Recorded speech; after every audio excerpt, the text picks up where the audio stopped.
Day 3 of asking dirty slime po. Dirt slime? Dirt slime? Teka, hukayin ko lang to. Saglit. Oh! Ano ginagawa mo dyan? Bakit nag-uhukay ka ng lupa dyan? Gagawa po ako, Lolo, ng dirt slime. Pakita nyo na po yung glue. Ito na yung glue. Hoy, namiss niya ba ako? Gagawa kami ng dirty slime. Sabi niya, tara, game.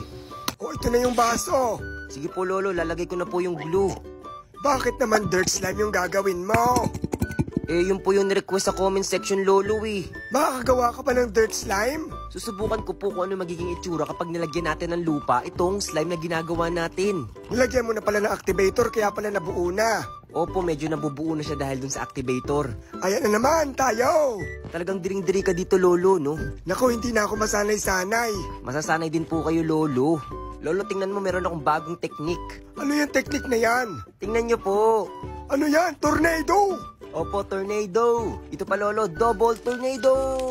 Bilisan mo pa! Nakakangalay, pero ang bilis pong mabuo ng slime na ginagawa ko. Ang galing ano? Saan mo naman nakuha yung technique na yan? Sa mga napapanood ko pong Indian street food, gumagawa po sila doon ng tornado, eh. O ayan, nabuo na dahil sa tornado. O, di ba, Lolo? Tornado technique. Eh, nasa naman si Troy dyan? Nasa school po siya, eh. May pasok po. Ano, napasok? Hindi po, may pasok. Naku, lalagyan mo na ng lupa. Opo, para maging dirt slime po ito. Mabubuo ba yan?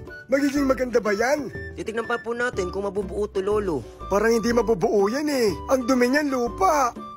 Syempre po, dirt slime po yung ginagawa natin. Ay, oo nga pala, no?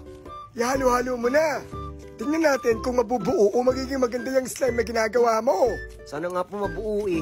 Ano kaya magiging itsura niyan? Aba, naghahalo na. Wow, pwede po pala yan, Lolo, no? Tingnan niyo, Lolo, ang ganda ng kulay. Parang may nai-imagine ako sa itsura niyan. Ikaw, Lolo, napakalawak ng imagination mo.